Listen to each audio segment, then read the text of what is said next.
Halo teman-teman, balik lagi bersama saya di sini di channel Trader Journal. Oke, pada video kali ini saya akan nge-review hasil jurnal backtest dari teman-teman mentorship yang bulan kemarin ya. Ada beberapa sebenarnya, cuman kita coba review salah satunya ya. Jadi kita review salah satu jurnal backtesting, dan juga jurnal ini adalah bagian dari program mentorship juga, yaitu ya ada PR-nya teman-teman. Jadi ketika teman-teman yang ngambil program mentorship ya ada yang namanya PR dengan tanda kutip, ya ada yang harus dikerjakan, yaitu salah satunya adalah backtesting ya. Backtesting dengan cara yang tepat teman-teman. Jadi ketika backtesting kita perlu template jurnal yang tepat. Biar apa? Biar nggak salah ketika ngelakuin recapnya. Nah, jadi ada salah satu teman-teman mentorship yang udah ngirim juga. Ini saya coba review salah satunya ya. Ini ada data Excel ya. Jadi dia ngetes selama 5 tahun ke belakang ya, 5 tahun atau 4 tahun ya, 4 tahun di 28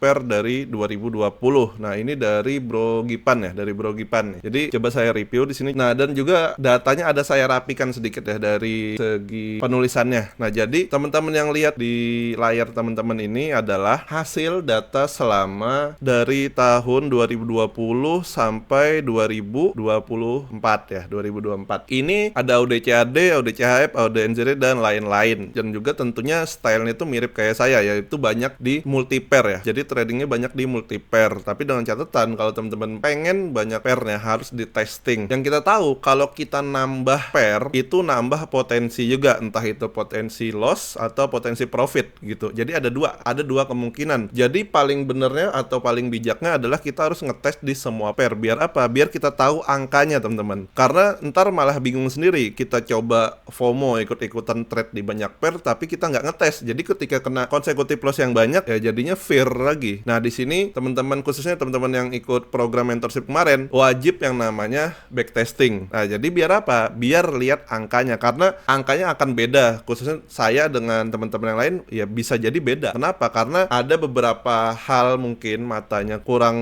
tajam mungkin, atau markingnya kurang tepat, macam-macam. Karena tingkat kedisiplinan kita beda ya kan, beda-beda tiap orang nih. Entah tingkat latihannya tiap orang beda-beda. Jadi hasilnya kemungkinan besar ya beda-beda. Tapi dengan catatan harus dites dulu dan kita review. Jadi ada di sini contohnya teman-teman, langsung aja. Jadi banyak nih pair, jadi diurut per tanggal teman-teman. Per tanggal di sini ada link before afternya teman-teman. Ada before, ada afternya juga. Coba kita cek salah satunya ya teman-teman. Cek salah satu linknya. Nah, jadi Bro Gipan ini dia ngambil di sini setup drop base drop ya. Ini di time frame gede sebenarnya, drop base drop yang searah dengan tren. Jadi dia coba tracking di 3 TP atau exit plan TP1, TP2, TP3, coba di tracking juga. Nah, di sini dengan hasil TP1 berhasil, TP2-nya dan TP3-nya gagal gitu. Jadi tetap di recap teman-teman. Nah, di sini juga formationnya yaitu dia ngambil DBD sama RBR aja ya di sini ya, DBD, RBR. Dan juga punya total trade di berapa ini, kita totalin semuanya di 4.677 trade ya kalau ngambil di semua RR ya. Dan juga win rate-nya ada di 60%, ada di 40%, ada 44%, ada di 34% TP3. Jadi teman-teman, kalau teman-teman ngerti konsep risk reward, sebenarnya itu win rate yang tinggi itu sejalan dengan RR yang diambil. Jadi semakin gede RR yang diambil, otomatis win rate-nya akan menurun. Nah, cuman kalau kita lihat dari segi reward-nya teman-teman ya, dari segi reward-nya lebih besar yang TP-nya lebih jauh, win rate-nya tapi kecil. Nah, jadi kita harus ngerti konsep itu dulu. Biar apa? Biar nggak bingung. Yang perlu kita ketahui konsep risk reward di sini. Jadi kelihatannya kan 34% ya dari segi win rate-nya. Cuman dari segi R-nya 589 R selama 4 tahun, dibanding kayak TP1 lebih tinggi ya. 60% dia ngambil dan R-nya cuma 323. Nah, kalau ditotalin punya di 1396 reward totalan atau 1400-an lah kita buletin. Jadi selama 4 tahun ya, kita hitung 4 tahun menghasilkan 1400 R atau 1400% kalau pakai risk per trade-nya 1%. Kalau resiko per trade-nya 2% berarti dikalikan 2 aja, kisaran 2.800-an R. Nah, kayak gitu. Jadi kita pakai style risk per trade. Jadi lihat itu dari segi R. Dan juga punya consecutive loss. Nah, ini juga teman-teman, khususnya yang mentorship juga ditekankan banget ya buat teman-teman yang lain itu, kita harus tahu consecutive loss-nya itu seberapa banyak. Nah, di sini si Bro Gipan ini punya consecutive loss itu 10 ya. Ketiga-tiganya 10. Kalau standarnya pada umumnya itu biasanya TP1 tuh lebih sedikit consecutive loss-nya. Cuman dalam kasus ini sama nih. TP1 10, TP2 10, TP3 10 juga nih consecutive lossnya. Jadi sama gitu. Nah, makanya kita harus lihat data kita sendiri. Jadi biar nggak lihat data orang lain. Kenapa? Karena ujung-ujungnya yang trade itu kan kalian sendiri. Jadi kita harus lihat data kita sendiri. Nah, ini ada saya tandain yang consecutive lossnya. Jadi paling dalam tuh ya 10 kali. Nah, jadi kalau kita risk per trade-nya 1% di sini, kita ada potensi ya drawdown 10% ketika ngambil risk per trade 1% kayak gitu. Teman-teman bisa ngira-ngira tuh, misal teman-teman punya aturan maksimal drawdown 5% misalnya. Nah, kalau 10, kita jangan pakai 1%. Kenapa? Karena ada potensi 10 kali loss beruntun. Jadi yang disarankan adalah ya di bawah 0,5% dong. Biar apa? Biar nggak kena maksimal drawdown. Misal entah teman-teman ikut prop firm gitu, atau misal ada investor yang punya aturan sendiri, atau rule pribadi teman-teman gitu, bebas. Nah, misal kalau yang kita tahu kan di prop firm ya, dengan data si Bro Gipan ini yang ada, berarti nggak bisa kita pakai risk per trade 1%. Kenapa? Ada potensi di konsekutif 10 kali gitu. Karena yang kita tahu di prop firm kan maksimalnya di sekitaran 10%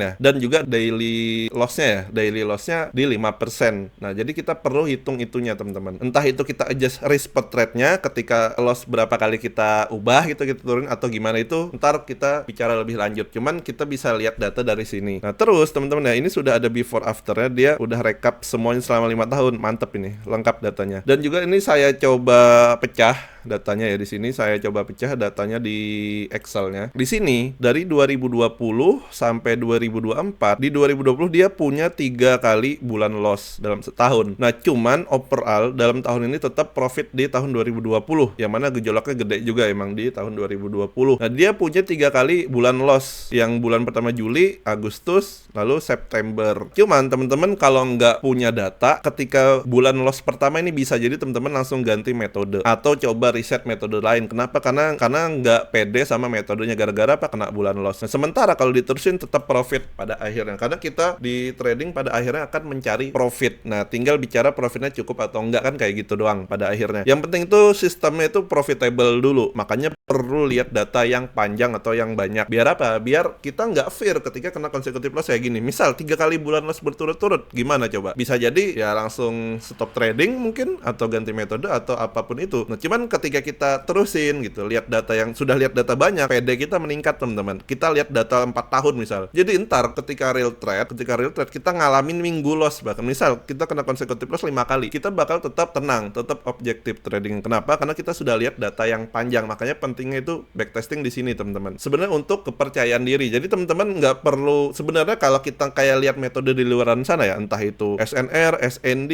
chart pattern atau apapun itu, sebenarnya sudah profitable kalau di backtest metodenya. Cuman yang backtest ini kan tujuannya untuk si trader pribadi. Biar apa? Biar confident teman-teman, biar percaya diri. Kenapa? Karena ujung-ujungnya ya pilotnya adalah kita sendiri. Percuma kalau kita pakai metode yang profitable, tapi ketika kita kena loss beruntun ya stop tradingnya, percuma juga kan metodenya. Jadi perlu lihat data. Lalu di 2021 dia nggak ada bulan loss, yaitu profitable nih si bro ini. Jadi kalau kita lihat dari jumlah posisi di sini, rata-rata itu sebulan ada yang 20, 30, 20-an lah. Jadi cenderung style ini intraday, nggak swing-swing banget. Jadi cenderung intraday. Itu rata-rata ya hampir 15 kali ya sebulan kalau dirata-ratain. Terus kalau kita lihat di 2022 ada 1 kali bulan loss nih si Bro Gipan. Lalu 2023 1 kali bulan loss, 2024 nggak ada. Jadi semakin membaik semakin kesini sebenarnya. Terus kita kategoriin juga di sini ada yang best pair ya. Pair terbaik ada di GBP NZD. Di sini bisa dipecah ya. Di sini bisa dipecah kok teman-teman dengan data ini. Ini template biasa saya kasih teman-teman ya. Jadi template ini saya kasih ketika teman-teman yang ikut mentorship khususnya. Coba kita lihat dulu ya. Nah, jadi bisa dilihat, sebenarnya bisa dicek teman-teman. Jadi pairnya itu bisa dilihat. Makanya kita bisa kategoriin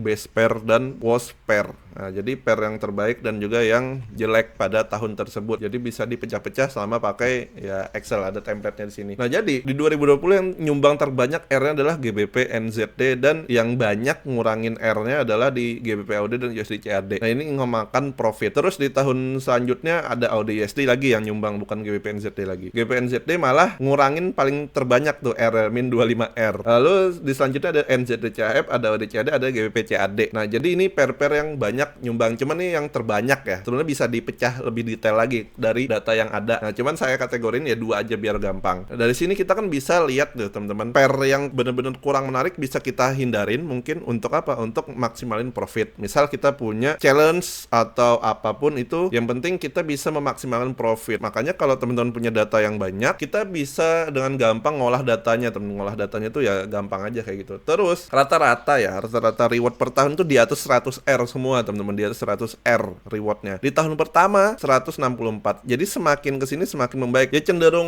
apa ya? Nggak meningkat banget. Ada 350, 374, 260, 248 nih per R-nya ya, per tahunnya, teman-teman. Jadi kalau risk per trade 1% ya 164% tercapai setahun. Kalau pakai 1% ya untuk risknya. Terus rata-rata per bulan kalau kita kategoriin ada di sini. Kita rata-ratain juga per bulannya, teman-teman. Nah, jadi gimana caranya biar bisa ngolah data kayak gini? Syarat pertama, teman-teman ya, harus baku. Metodenya supply and demand-nya harus baku. Kalau pakai supply and demand atau metode lain harus baku, teman-teman. Jadi sebelum teman-teman backtesting, metodenya pastiin baku dulu. Kenapa? Kalau nggak baku, teman-teman, entar ketika real trade-nya malah bisa jadi jomplang tuh hasilnya. Kenapa? Karena banyak intervensi di situ. Kalau jelas rule-nya hitam atau putih, itu bakal lebih gampang ketika ngelakuin riset kayak gini. Terus ketika real trade kita tinggal ngejalanin, ya kita ulang aja ketika backtest apa yang kita lakukan ketika backtesting kita adain di real trade. Jadi tinggal di real trade ntar tinggal ngembangin mental kita. Yang penting kepercayaan diri kita udah ada. Cuman teman-teman kalau nggak ngelakuin backtest kayak gini bakal susah banget untuk confident. Nah, kuncinya adalah di confident, teman-teman, bukan di metodenya, tapi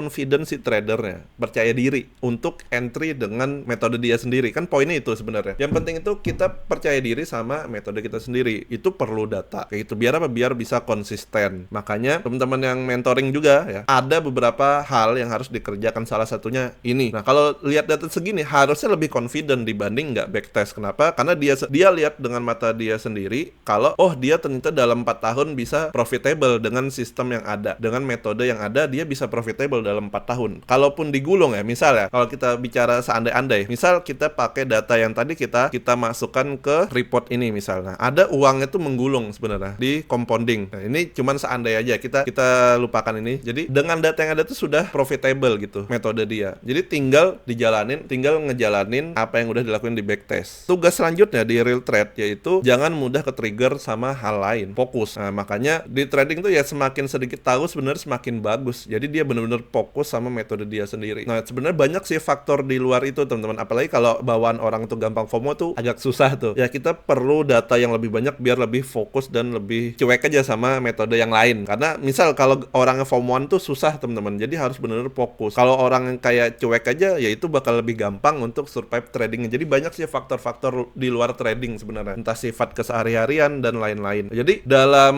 4 tahun berhasil menghasilkan di tadi 1400R ya kisaran situ. Jadi 1400% kalau pakai 1% kita di sini. Nah, di sini kita sudah ngebedain base pair dan worst pair. Jadi kita bisa action selanjutnya gimana? Bebas, tergantung si trader mau tetap ngambil atau enggak. Kalau kita tinggalin yang pair terjelek dengan data yang ada, itu masih masuk akal. Kenapa? Alasannya jelas, datanya ada. Tapi kalau teman-teman tiba-tiba ngurangin pair tapi nggak punya data, itu percuma. Kenapa? Karena ujung-ujungnya ntar malah bolak-balik lagi. Kenapa? Karena nggak ada data, ragu, balik lagi ke fear and greed gitu. Coba-coba lagi pair baru tapi nggak backtest, uangnya hilang lagi gara-gara trading. Nah, jadi harus testing kayak gini. Paling tepat tuh kayak gini, teman-teman. Kita tes di semua pair, lihat pair yang kurang bagus dikurangin. Misal kalau mau kita fokus di pair yang ada. Kenapa? Karena kalau banyak pair, pertama nambah potensi, entah itu potensi loss atau potensi profit. Makanya kalau di tes kayak gini kita bisa benar-benar memaksimalkan profit kita sebenarnya. Cuman di selanjutnya nextnya tinggal apakah ketika ngalamin loss beruntun 10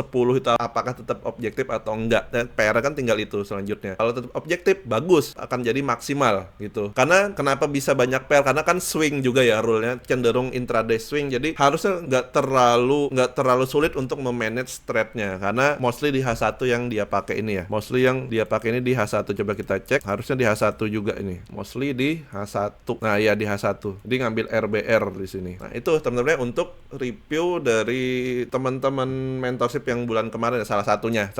Sejauh ini oke banget hasilnya. Dia punya intinya profitable sistemnya. Kenapa? Kalau teman-teman harus tahu ya, win rate di 1:1 kita cuman perlu minimalkan di 51%. Nah, dia 60% berarti profitable. Nah, jadi di TP2 dia punya win rate di 44%. Nah, sementara TP2 itu minimal harus punya win rate 35%. Dia 44%, artinya profitable. Sementara di TP3 minimal win rate-nya di 26% win rate-nya. Dia punya win rate di 34%. Artinya apa? Artinya profitable. Sudah sesimpel itu, teman-teman. Jadi, yang penting harus lihat data, profitnya cukup atau enggak, udah action. Jadi kadang orang tuh terjebak sama win rate, enggak di rewardnya. Karena sebenarnya kalau win rate yang tinggi banget, ya tadi RR-nya cenderung kecil, artinya TP-nya pendek gitu. Kalau TP-nya jauh, cenderung win rate-nya menurun. Yang penting kita tahu batas minimal, sebenarnya itu kuncinya. Itu aja teman-teman ya untuk review jurnal pada video kali ini. Semoga bermanfaat pada video kali ini. Teman-teman mungkin bisa ambil yang baiknya, teman-teman ya. Ntar kita akan update lagi selanjutnya ya, kemungkinan untuk jurnal